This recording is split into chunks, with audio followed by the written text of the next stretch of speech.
Bien, hoy vamos a ver la introducción de un tema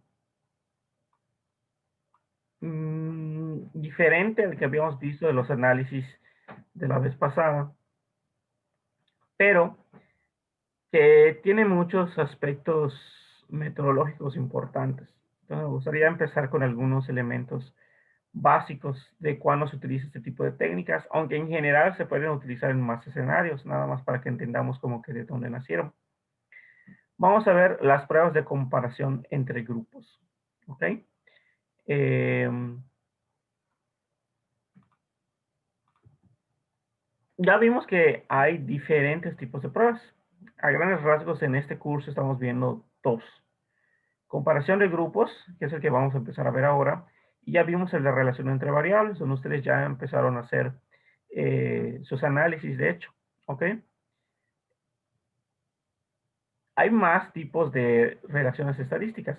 Podemos hacer pruebas multivariadas, podemos hacer técnicas de reducción de datos, etcétera, ¿no? Pero son técnicas un poco más avanzadas y un poquito más complejas de las que vamos a ver en este curso, que básicamente corresponden a técnicas que se verían, por ejemplo, en cursos de posgrado. Nosotros estamos viendo los que se verían en un curso a nivel licenciatura, y entre ese que vamos a ver están las pruebas de comparación de grupos. Ahora, algunos elementos que tienen que ver con la comparación de grupos tienen que ver con lo que se llama inferencia causal, pero antes de empezar con esto, me gustaría saber si el semestre pasado o en alguna otra materia han visto algo relacionado con psicología experimental, si han podido saber en qué consiste un experimento, cuáles son sus características, etcétera. ¿Pudieron ver algo respecto a este tema? Sí, profe, vimos unos ejemplos, o sea, solo como de psicología experimental, pero, o sea, así como que ver a fondo como lo que eran, ¿no? Ok, muy bien. Mari, tú haces la mano. Profe, mi internet. Ya lo notamos, está fallando un poquito. Sí.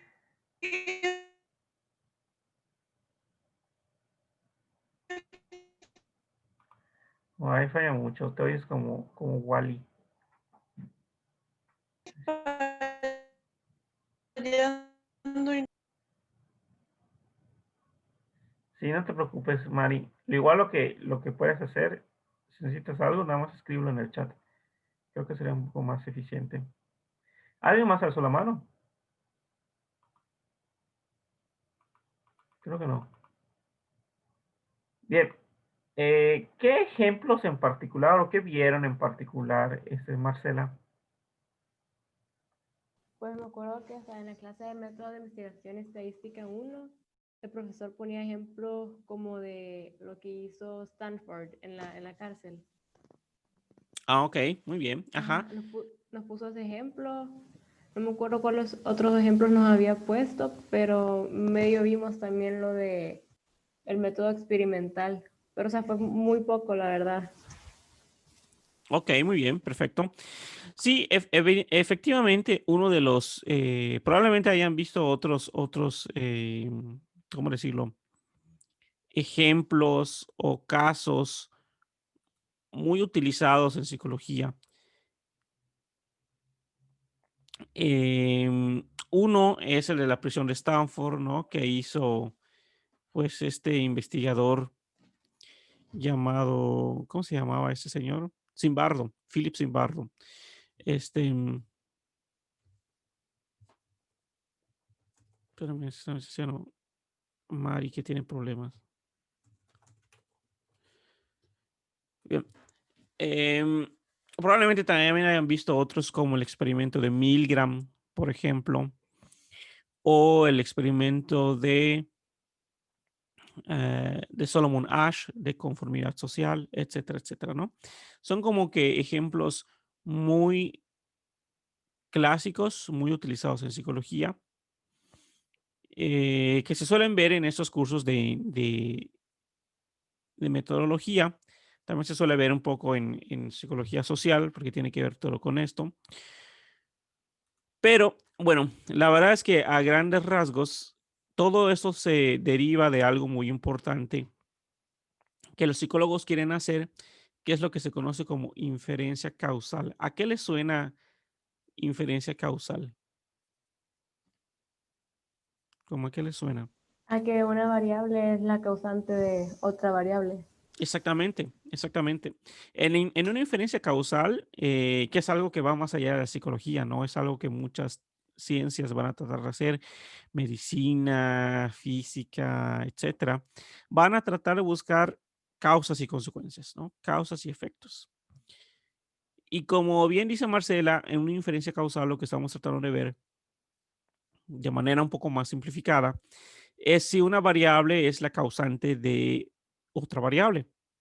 Si cuando una variable cambia, eso ocasiona o tiene un efecto directo a que otra variable también cambie. ¿Ok? En la clase de los métodos pasados en correlación, vimos que una correlación no implica causalidad. Podemos saber que una correlación implica una asociación entre variables. Estos métodos que vamos a ver el día de hoy nacen desde el paradigma de la inferencia causal, se crean como un complemento a toda la metodología de la inferencia causal, aunque en la práctica se utilizan en otros escenarios, ¿no? O sea, no solamente para la inferencia causal, pero nada más para que entendamos este tipo de técnicas y el lenguaje que vamos a utilizar, porque muchas de ellas como que conservan este lenguaje muy asociado a la inferencia causal. Entonces, en una inferencia causal, lo que estamos tratando de hacer es identificar, pues es la influencia por la cual un evento, un proceso o estado o una causa contribuyen en la producción de un evento, un proceso o estado, un efecto donde la causa es en parte responsable del efecto y el efecto depende en parte de la causa, ¿no? Es lo que vamos a entender como causa-efecto o como causalidad, ¿ok? Queremos ver si una variable es responsable, es el efecto, es la causa de que otra variable suceda y esta otra variable vamos a decir que es el efecto, ¿ok? Bien, la realidad es que para que entendamos bien la inferencia causal, epistemológicamente hay que entender algunos elementos, ¿ok? Vamos a ver, ok. Lo que vamos a ver el día de hoy es lo que se conoce como las posturas humianas y neohumianas de la inferencia causal. No son las únicas posturas que existen en ciencia para poder plantear que una variable es la causa de la otra. Están también las posturas no humianas, donde los mayores exponentes son Bolen y Pearl. Em, pero a grandes rasgos, sinceramente, las posturas humianas van a ser y siguen siendo una de las posturas más dominantes en el campo de la inferencia causal. Tienen toda una tradición de siglos las posturas humianas. Bueno, básicamente desde Hume, que fue quien el pionero en plantear los elementos que deben de existir para plantear causa-efecto. ¿Ok? Bien, las posturas humianas. Ok, ¿cómo sabemos? Vamos a pensar en una situación. ¿Qué tendría que pasar, por ejemplo? Vamos a poner un ejemplo. El ejemplo clásico o el ejemplo muy discutido en cuanto a causalidad es, por ejemplo, si los videojuegos son la causa, los videojuegos violentos son la causa de que los alumnos o, por ejemplo, los jóvenes tengan conductas más violentas. Ujú. Hay todo un debate acerca de este tema, pero ¿qué creen que qué características tendría que tener para saber que un videojuego es la causa de que una persona o un alumno eh, sea violento? Vamos a tratar pues de reflexionar a ver si logran identificar los elementos de la causa-efecto. ¿Qué tendría que pasar para que nosotros podamos estar seguros de que los videojuegos son los causantes de, por ejemplo, los tiroteos en Estados Unidos? ¿Qué tendría que pasar?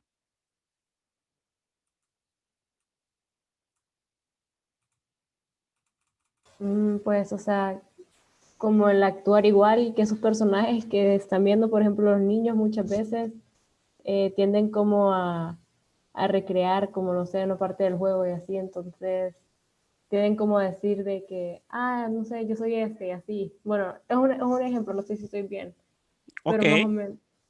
Ujú. muy bien. Podría ser que haya un comportamiento similar a lo de los juegos. Correcto. Muy bien, me parece un muy buen ejemplo. ¿Algo más? Porque creen que con eso es suficiente, con que un niño actúe similar a un juego. ¿Podría haber otras razones por las que pueda actuar similar a un juego? Siento que debería de haber una predisposición a la violencia, ¿no? O sea, no solo es el hecho del juego. El juego puede ser como, digamos, la gota que derramó el vaso, pero pues no es la razón tal cual. Ok, entonces, fíjense qué interesante. Ale está planteando que debe haber una situación previa, ¿no? Que de alguna manera pone más en riesgo de que el niño o el joven actúe de manera violenta. Me parece una postura muy interesante. Voy a hacer un paréntesis aquí. Lo que dice Ale es una cosa muy importante, pero que las posturas humianas no van a tomar en cuenta. Generalmente eso lo toman en cuenta las teorías no humianas, que no vamos a ver en este curso, pero sí es importante lo que está mencionando Ale. ¿Ok? ¿Alguna otra situación? Ya tenemos Bueno, dos. Ujú. que tengan como esa misma tal vez percepción del juego, porque muchas veces los juegos plantean como ideas de lo que debería ser el mundo, no sé, como el villano tiende como a decir ciertas cosas y yo he visto en ciertas como entrevistas que han hecho a las personas que hacen tiroteos y así, que por influencia de los videojuegos, que muchas veces comparten como esa percepción con la del juego. O sea, no sé si me voy a entender. Ujú, O sea, ujú. que como que comparten como la misma idea de juego sobre la matanza y así. Ok, muy bien. Tendrá un poquito que ver con lo que habías dicho previamente, ¿no? De que actúen de manera similar.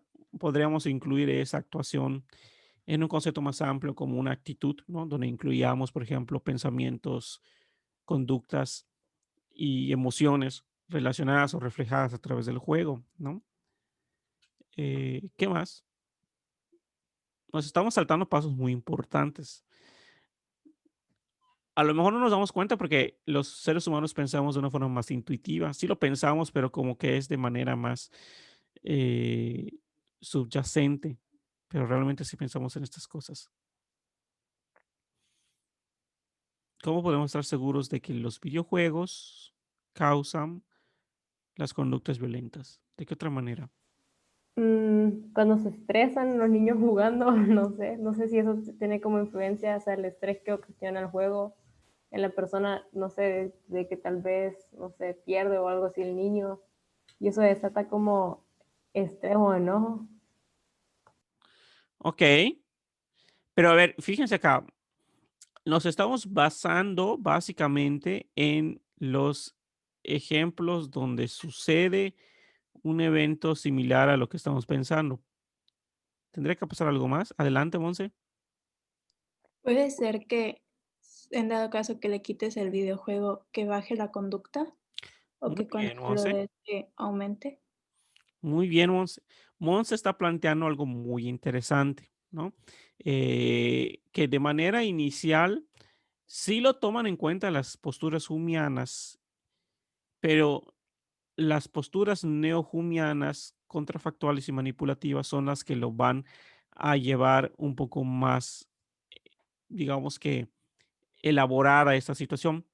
A grandes rasgos, lo que Monse nos está planteando de manera muy clara es lo que conocemos en investigación como un contrafactual. ¿Qué es un contrafactual?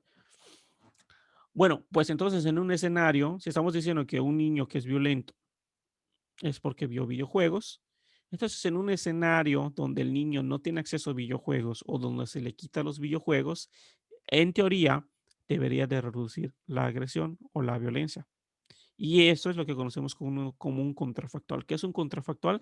Es un escenario hipotético en el cual no se está presentando la causa de la consecuencia. Y por lo tanto, en ausencia de la causa, no se debería de presentar la consecuencia. ¿Correcto? falta un elemento importante de las posturas humianas. ¿Qué creen?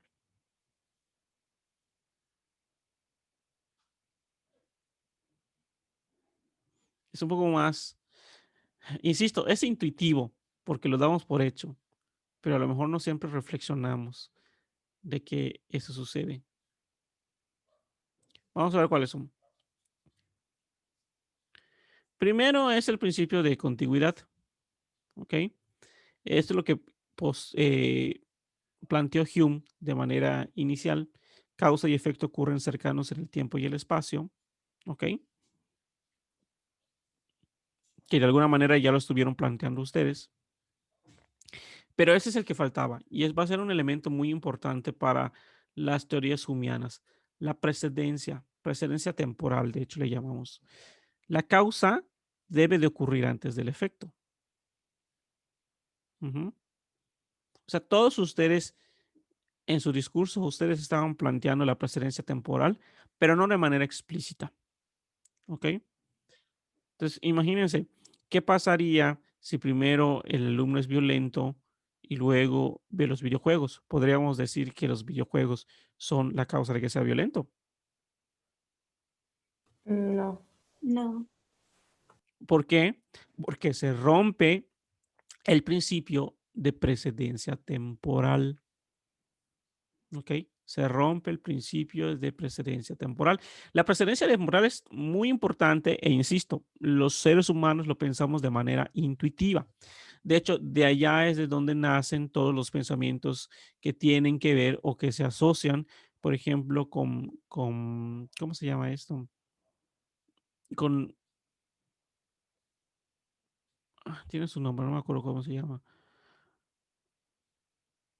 Pero con ciertos pensamientos irracionales que tiene la gente, ¿no? De pensar que, por ejemplo, eh, sobre todo con la suerte, ¿no? Que tiene que ver con, ay, pues esta es mi camisa de la suerte, ¿no?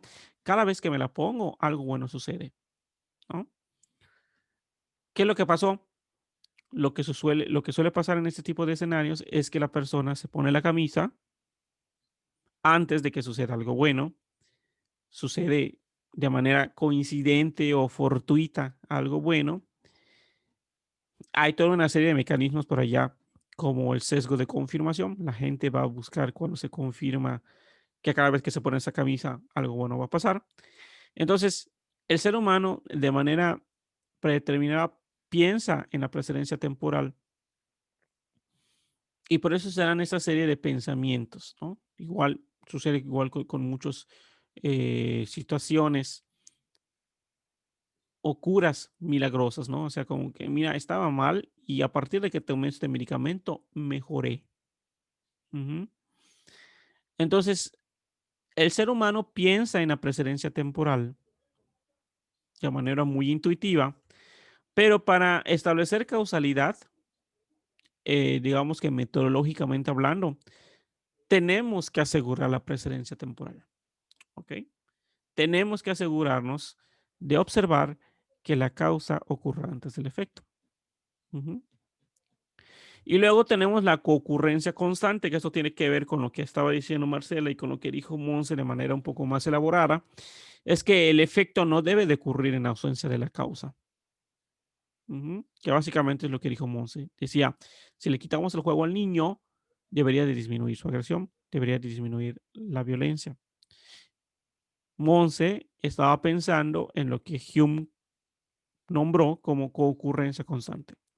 Entonces, Hume lo que te menciona es que para que tú puedas estar seguro de que algo es la causa de otra cosa, tienen que cumplirse esos tres principios. ¿Ok? Es decir, no puedes decir que algo es la causa de otra cosa. Vamos a pensar, por ejemplo, en los videojuegos. Contigüidad. Bueno, contigüidad puede que sí haya, ¿no? Jugar videojuegos y el tipo de violencia, pues son cercanos, relativos en el tiempo y el espacio. Se podría cumplir el principio de contigüidad, pero precedencia es un poco más complicado porque no podemos estar seguros de que el niño se vuelva violento después de los videojuegos o que ya tenga una predisposición, como decía Ale, o desde antes ya era violento antes de utilizar el videojuego. Entonces no podemos estar seguros de que la causa sucedió antes que el efecto. Y tercero, la concurrencia constante. Cuando tú quitas la causa, no debe haber el efecto, que tampoco podemos estar seguros. ¿Ok? Entonces, si lo analizamos de manera lógica, no podemos estar seguros de que los videojuegos sean las causas de que las personas sean violentas. Hay serios elementos meteorológicos comprometidos cuando podemos hablar acerca de este tema que no se cumplen, como la precedencia temporal o la concurrencia constante. Más adelante, esas dos personas, John Stuart Mill y Campbell, desarrollan un poco más elaborado este, estos elementos de la precedencia temporal. Eh, sí, Mari, sí estoy hablando. Sí me escuchan. Sí me escuchan todos. Yo sí, Sí, profe. profe. Sí, profe. Gracias. A lo mejor es tu internet, Mari, que está fallando un poquito. Lo voy a contestar acá en el chat.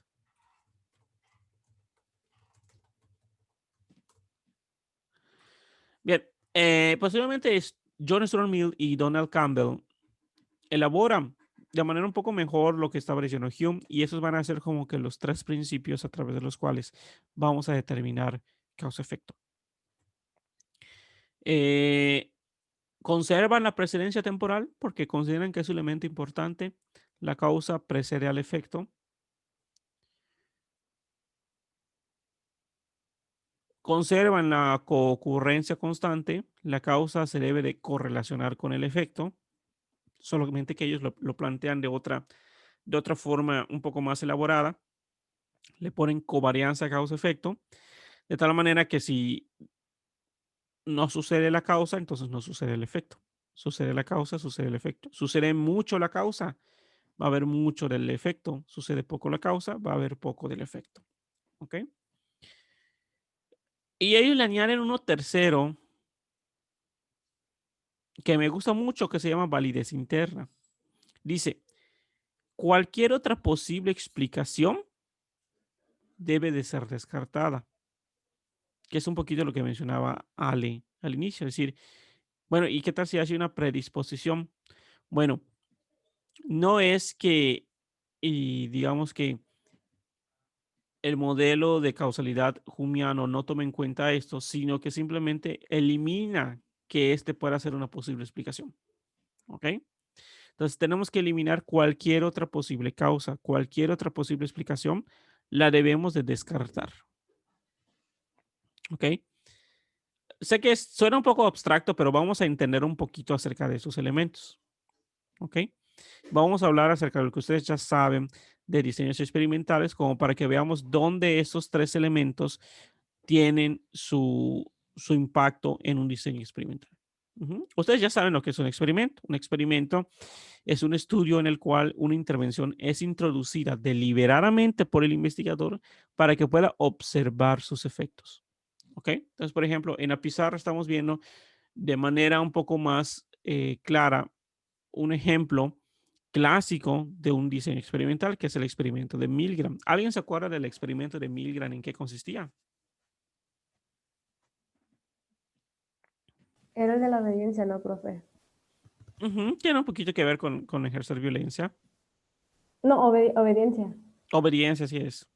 Ajá, de que, o sea, que tipo sentaban a un señor como que recibiera toques y ponían a otro que era como supuestamente como el experimentador, que igual le habían dicho que supuestamente era para, no me acuerdo, para ver las respuestas correctas o algo Era un así. Y él experimento de como, memoria, le habían dicho.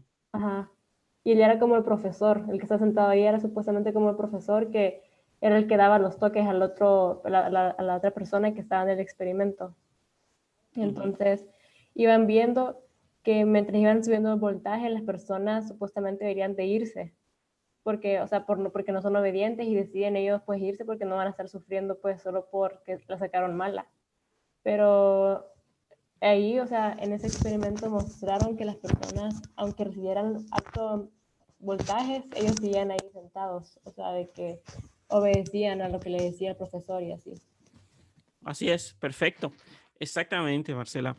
¿Alguien lo vieron en su clase? Si no, les puedo poner un videito rápido. Sí, en la clase de psicología social. Perfecto. Muy bien. Este es un experimento clásico, el experimento de Milgram. Ustedes probablemente están familiarizados. Bueno, la verdad es que en mi experiencia, el experimento de Milgram se suele abordar curricularmente como un experimento interesante cuando se puede explotar más el experimento de Milgram por varias razones. Por la parte ética, por la parte metodológica, por la parte estadística, por la parte del diseño y por la parte de la psicología social, definitivamente, por la parte de la obediencia. Sin embargo, la verdad es que muchas veces se aborda de manera un poco superficial. Superficial en el sentido no con una mala connotación, sino que simplemente como que abordan el resultado general del experimento sin ahondar en aspectos metodológicos importantes. Uno de esos aspectos metodológicos importantes que generalmente no es abordado es que probablemente ustedes vieron el video, las fotos del experimento de Milgram, pero ¿sabían ustedes que Milgram en realidad hizo 23 experimentos de obediencia?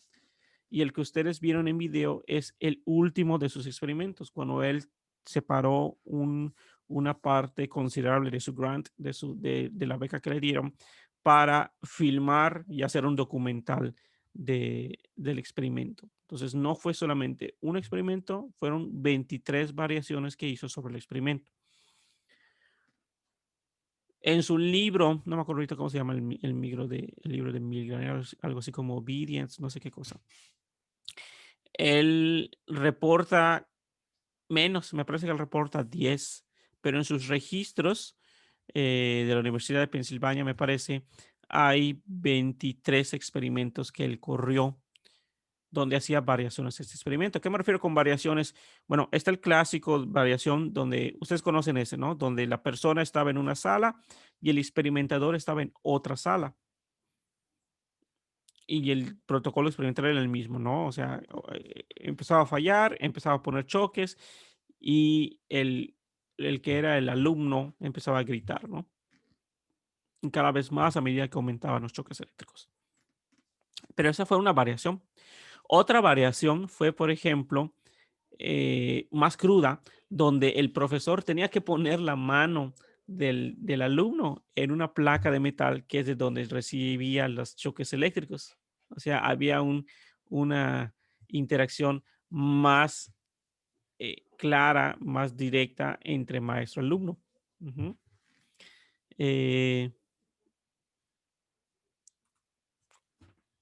Y no me acuerdo qué otras más habían, pero esas eran como que las más interesantes que habían. De hecho, por ejemplo, Milgram nunca utilizó más que en una de sus variaciones mujeres. En todas las otras variaciones, las 24 que había hecho, controló el efecto del sexo, de tal manera que solamente participaron hombres en su experimento. Ujú. Entonces, ¿a qué voy con esto? ¿Cuál sería entonces la intervención deliberada que introduce Milgram y cuál sería el efecto que quiere observar?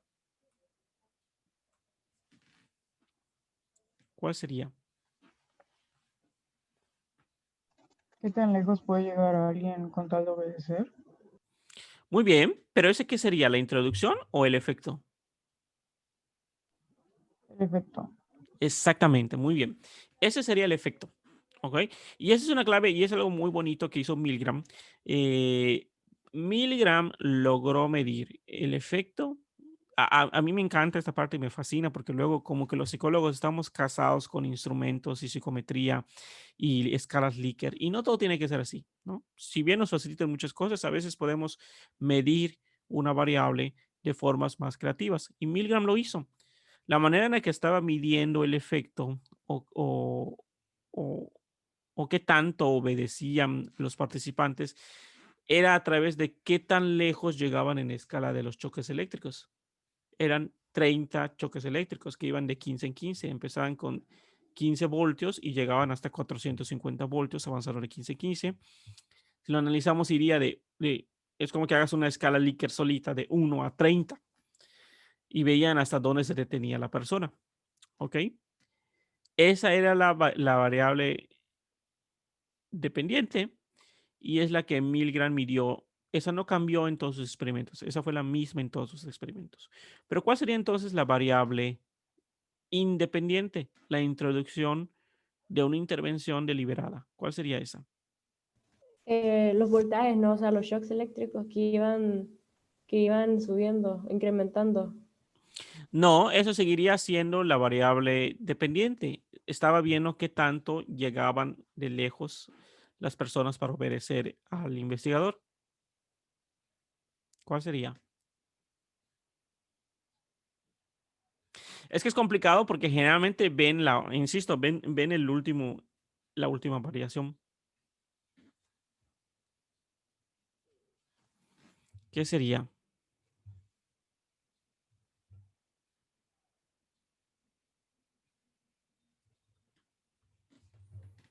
¿Qué se imaginan?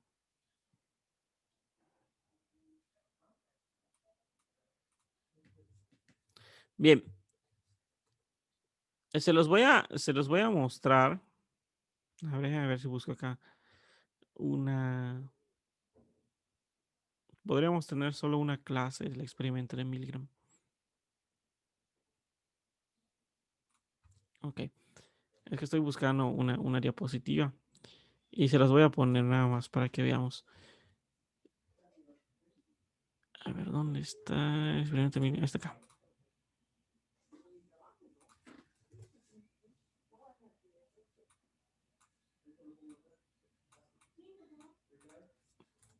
Ahí está. Este es 4 variaciones que hizo Milgram. ¿Ok? Donde había un contacto claro. ¿Ok?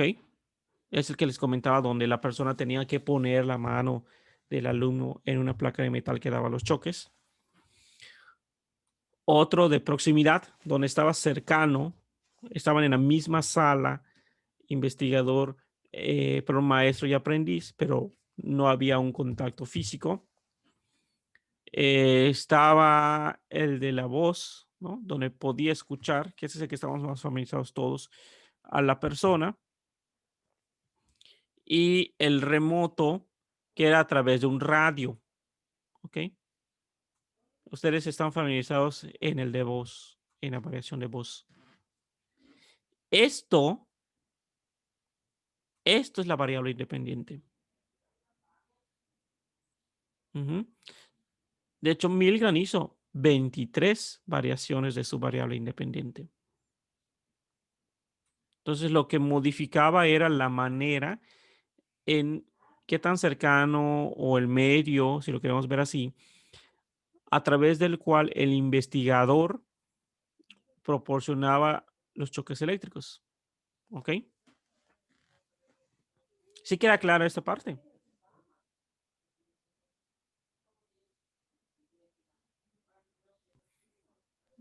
¿Podría explicar otra vez?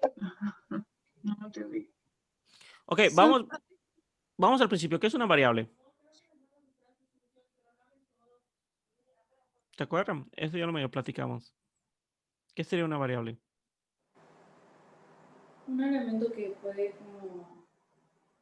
como cambiar. Perfecto. Exactamente. Es un atributo que puede tomar diversos valores. Si solo toma un valor, entonces no es una variable. ¿Ok? Entonces, por eso les digo que a veces se malenseña un poquito esta parte metodológica del experimento de Milgram, porque como solamente nos enseñan esta parte del experimento, perdón, esta parte del experimento en el Milgram, no vemos la variación en la forma en la que se está aplicando la variable independiente, cuando se aplicó de varias maneras. Entonces, la cercanía, Milgram lo que manipuló es la cercanía del maestro con respecto al aprendiz, desde estar totalmente remoto a estar totalmente cercano, de tal forma que el maestro le pone la mano al aprendiz en donde le va a dar los choques. ¿Sí queda un poquito claro esta parte? Ya queda un poquito más claro. Sí, maestro. Entonces, esa es la variable independiente. Ujú. Por eso el experimento de Milgram no queda tan claro porque, insisto, como que nos enseñan esta. Pero hay más, son 23. Si quieren, ahí les comparto unos artículos que hacen un estudio acerca de esas 23 variaciones que Milgram ni siquiera presentó, ¿no? Pero miren lo siguiente y lo interesante de ese estudio. Esto es un análisis de supervivencia. Acá tenemos la probabilidad de obedecer. La probabilidad del 100% es que es totalmente obediente las personas. Y una probabilidad de 0%, pues es que no van a obedecer, o sea, que se van a retirar del examen. Y acá tenemos el nivel de choques alcanzados, desde 0 voltios hasta el tope de 450 voltios. Entonces, fíjense, cuando es remoto, hay un 100% de, de obediencia, incluso a los 300 voltios. Ujú. Pero conforme van teniendo más proximidad el maestro con el alumno, digamos que el momento en el que se rompe la, la, la obediencia empieza a bajar un poco, ¿no? De tal manera que el contacto directo y ¿qué otro? Y proximidad es un poco más similar. A partir de los 90 y tantos voltios, la gente empezaba a fallar. Pero si se dan cuenta, incluso así hay una gran cantidad de personas que llegó hasta los 450 voltios, solamente que los remoto y los de voz llegaron más personas que los que estaban en el mismo cuarto o los que le estaban poniendo la mano al aprendiz. Entonces, Milgram, a través de hacer esos experimentos, pudo plantear que, ¿cómo decirlo?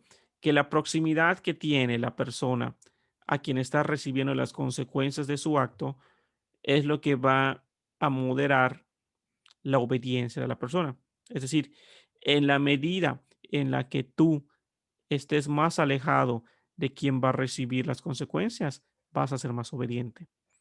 Mientras más cercano estés a la persona que recibe las consecuencias, vas a ser menos obediente. Vamos a analizar el experimento de Milgram ahora a través de los principios que dijo Mill. Vamos a ver cuáles eran. Ahí está. ¿Hay precedencia temporal? La respuesta es... Ay, ¿por qué quiero así? Ahí está. La respuesta es sí. ¿Por qué hay precedencia temporal? Porque Milgram primero manipuló, ¿ok? La cercanía del maestro con respecto al alumno y luego observó hasta qué nivel de choques eléctricos llegaba. ¿Ok? Hay precedencia temporal. La causa, la cercanía, sucede antes que el efecto, hasta qué nivel de obediencia llega. ¿Hay covarianza causa-efecto? Sí. Parece que si disminuye la causa, es decir, la cercanía,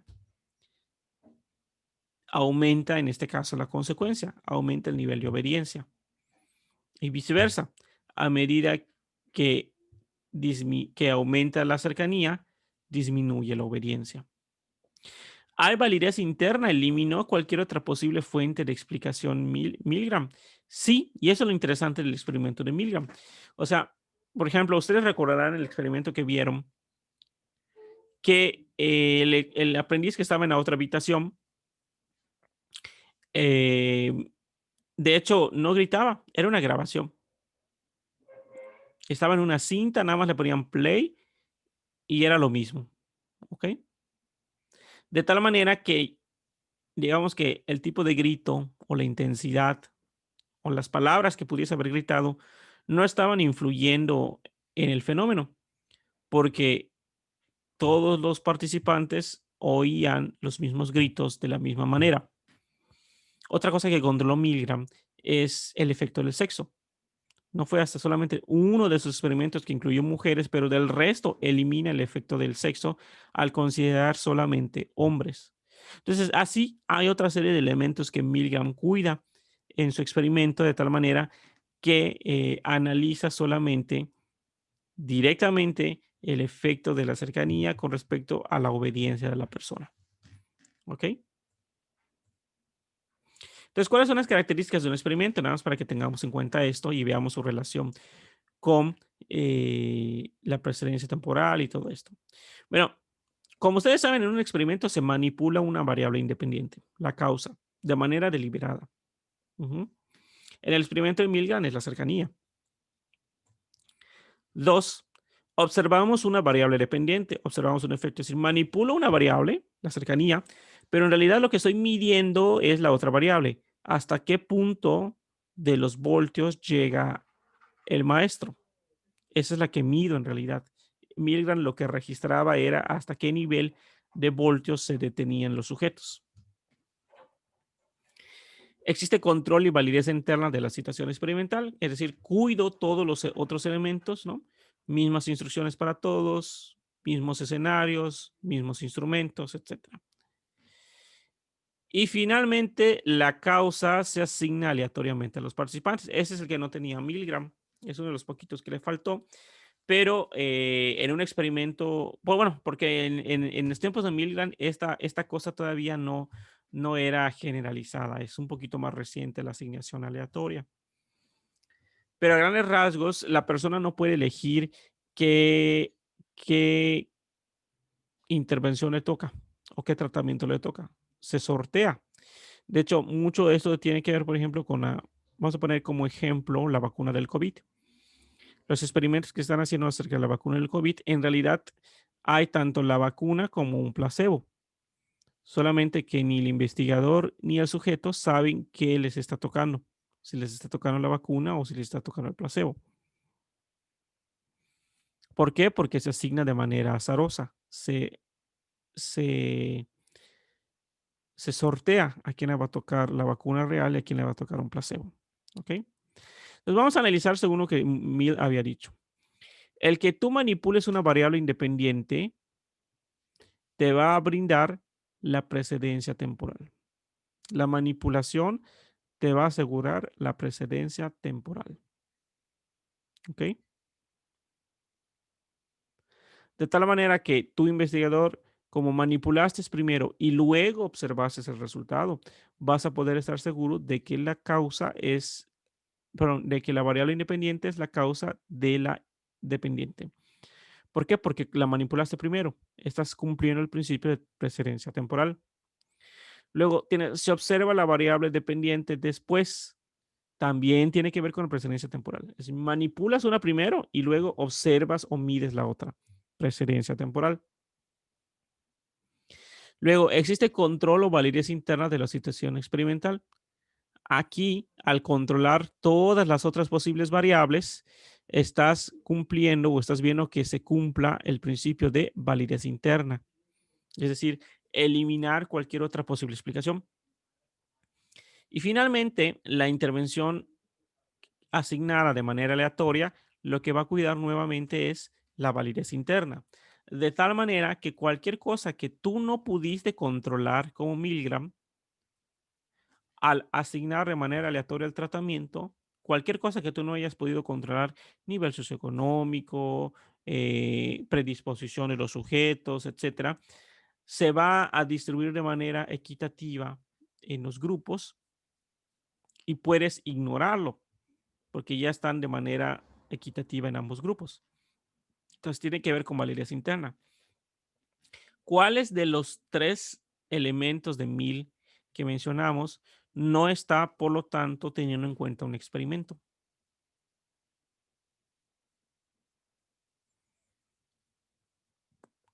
Me voy a regresar a los principios de 1000.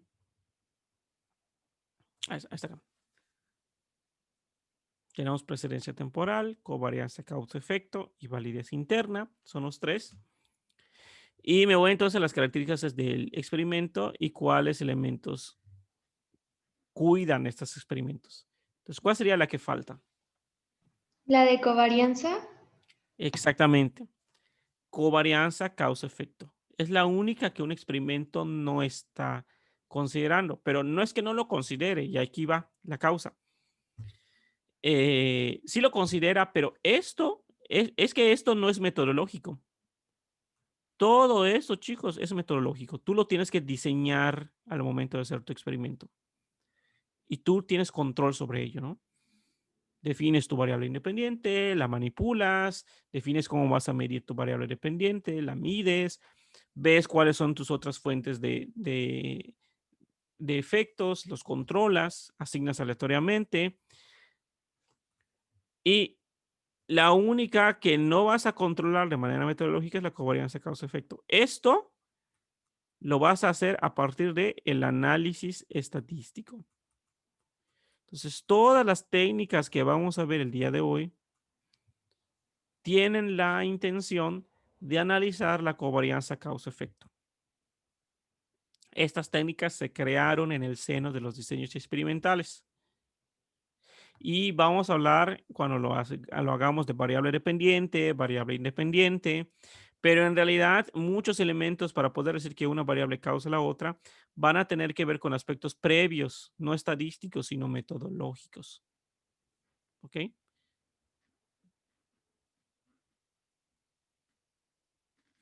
Entonces,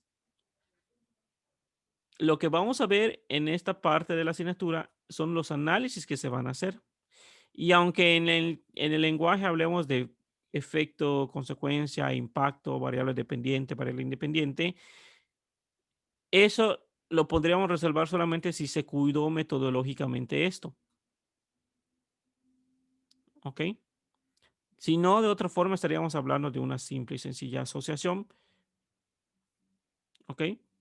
Todas las técnicas estadísticas lo que analizan es una asociación. Asociación entre variables. ¿Ok?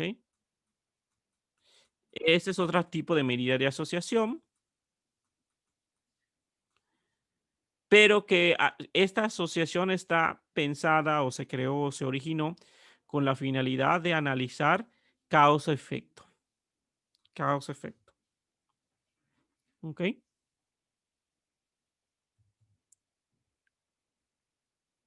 Ya para finalizar, nada más para que entendamos y cerramos un poquito. Esa es la parte conceptual. Diseños experimentales, ustedes seguramente tienen pensado en estas variables, ¿no? Seguramente lo vieron en su curso. La variable independiente es la causa, es la que yo voy a manipular experimentalmente. Y en diseños experimentales, este va a recibir un nombre muy particular, se le va a llamar factor. ¿Ok?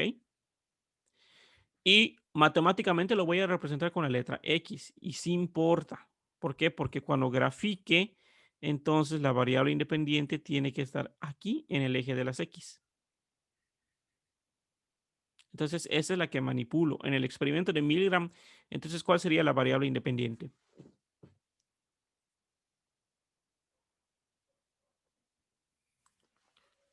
¿Cuál sería la variable independiente en el experimento de Milgram?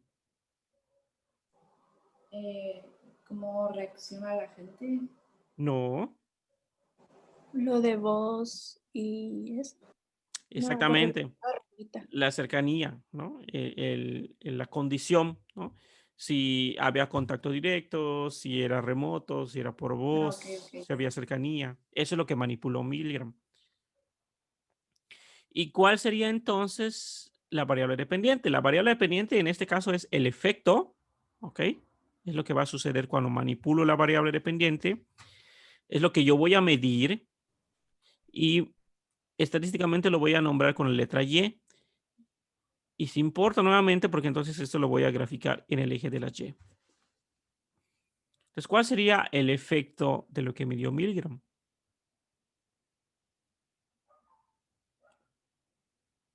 ¿Cuál sería? La obediencia. Muy bien, la obediencia, pero ¿cómo lo operacionalizó Milgram?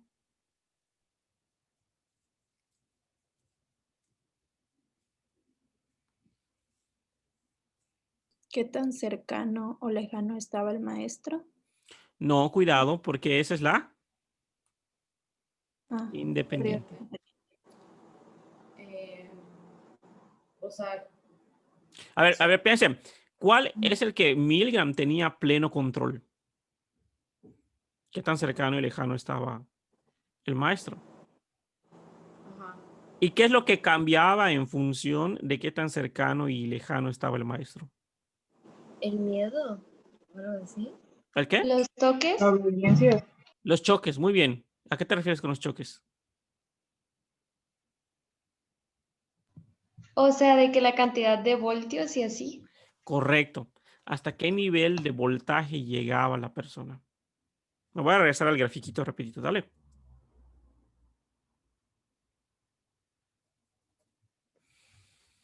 Cuando el contacto era directo, el morado, casi de manera inmediata empezaba a disminuir, ¿no?, la cantidad de choques, ¿no? Acá, por ejemplo, acá la primera persona dejó de hacerlo, acá varias personas dejaron de hacerlo, acá otras, etcétera. ¿Ok? Pero fíjense que cuando... ay, ¿por qué no se borra esto?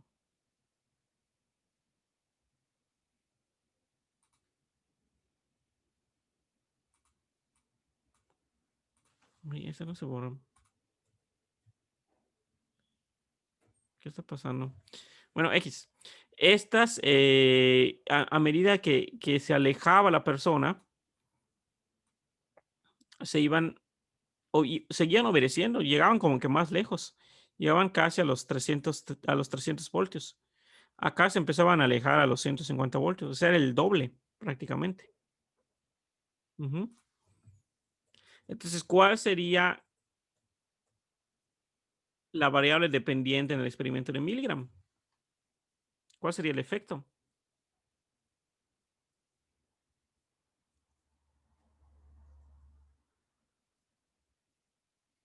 Pues, ¿Cuál?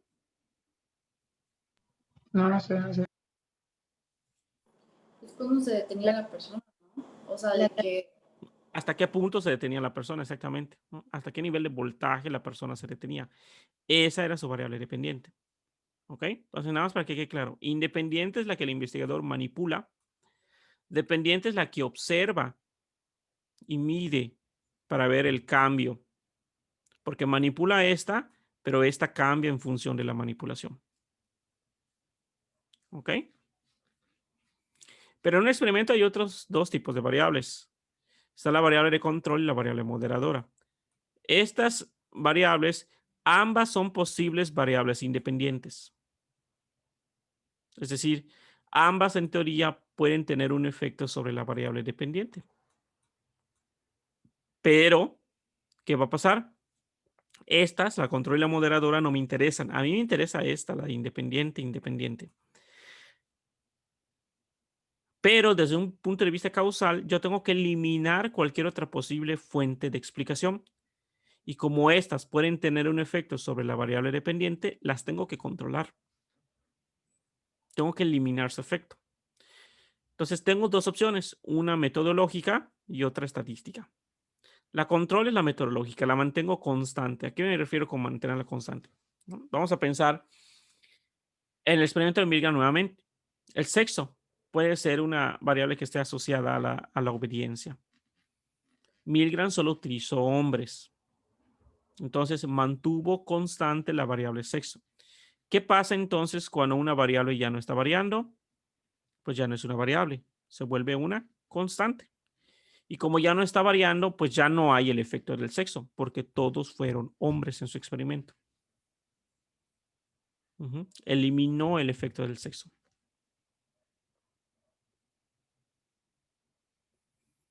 Lo mismo en el experimento de Stanford. En el experimento de Stanford, todos los participantes fueron hombres. Se elimina el posible efecto que pueda tener el sexo. ¿Ok?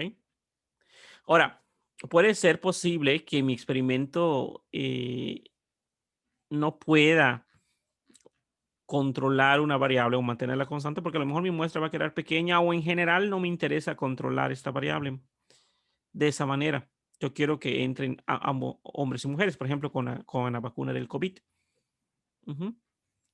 Entonces, allá no es que la mantenga constante, sino que los incluyo, pero lo mido, o sea, tomo en cuenta, o sea, cuando entran al experimento les pregunto, ¿eres hombre, eres mujer? Y lo voy a analizar estadísticamente.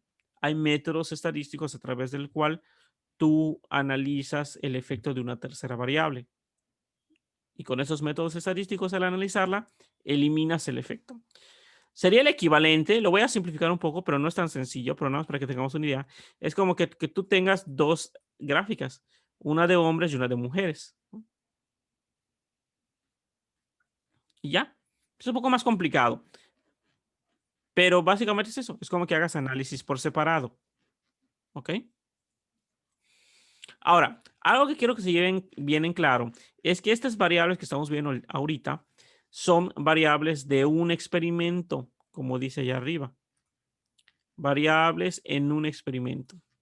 Entonces, hablar de variable independiente, en teoría, chicos, solamente lo debemos de hacer cuando tú tienes un diseño experimental. Si tú no manipulaste ninguna variable, entonces no tienes variable independiente, porque tu variable independiente debe de ser la que manipules. Aunque de manera intuitiva pueda parecer que a lo mejor el COVID es lo que te causa depresión, tú no sabes, perdón, perdón, aunque de manera intuitiva pareciera que la contingencia o el resguardo o la cuarentena en casa es la causa de que aumente la depresión, tú no puedes estar seguro de ello. Por lo siguiente, vamos a ver, en todos los experimentos, chicos, se analiza precedencia temporal, están seguros de que primero llegó la, ¿cómo decirlo? El encierro y luego llegó la depresión o lo que sea que estén midiendo.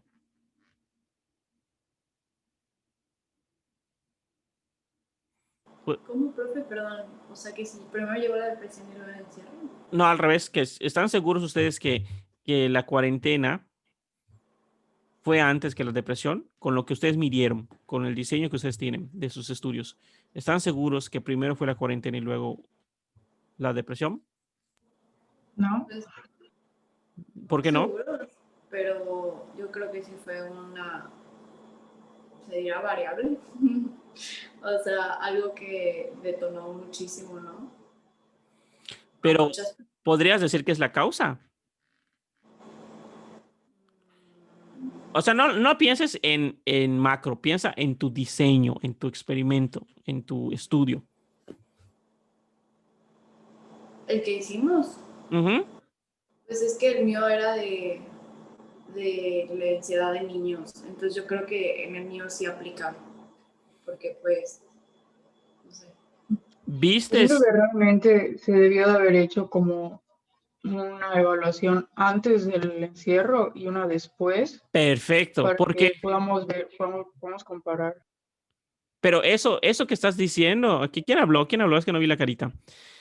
Ale, Ale, eso que estás diciendo es súper importantísimo, ¿ok? Aunque de manera intuitiva sabemos que un pre y un post te va a ayudar a identificar este tipo de causa-consecuencia. Desde un punto de vista filosófico, ¿cuáles de los principios que plantea Mill es el que te está asegurando este diseño que tú planteas, Ale? Me voy a regresar un poquito para que lo veamos, ¿vale?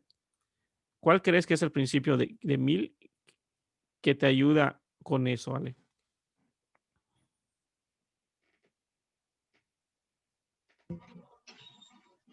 a ver, dame dos. Sí, sí, sí.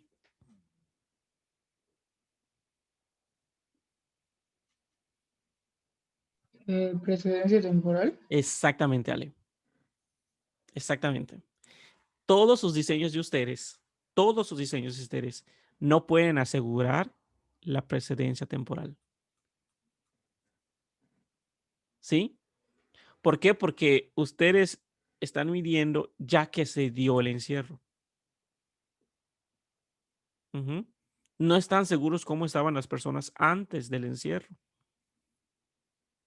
Entonces, se está rompiendo el principio de precedencia temporal y por lo tanto, en sus estudios, cuando ustedes redacten, no me vayan a poner que el encierro es la causa de el aumento de la depresión o el aumento en los trastornos del sueño o el aumento en la agresividad o el aumento en la violencia, porque no estamos seguros que es la causa.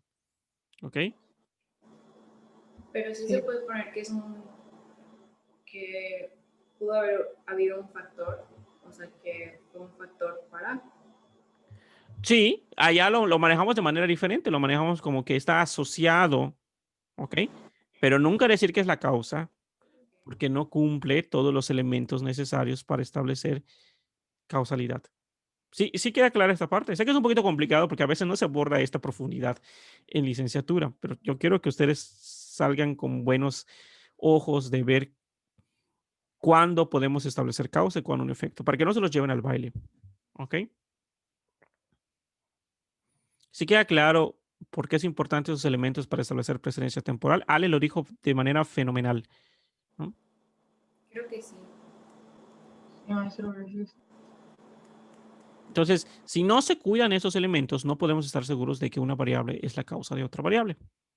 ¿Ok? Es un poco más complicado y tiene más cuestiones alrededor, pero eso es como que lo esencial que quiero que se lleven el día de hoy.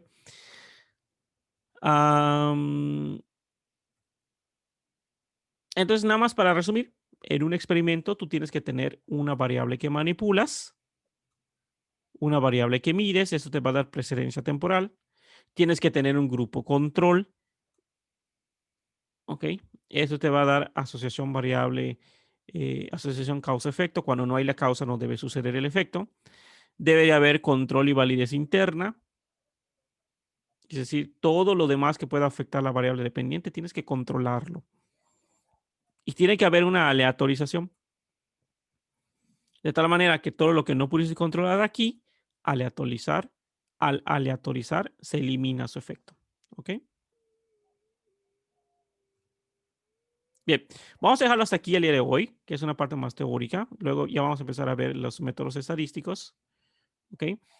Y con eso finalizamos el día de hoy. Nada más déjenme terminar de grabar acá.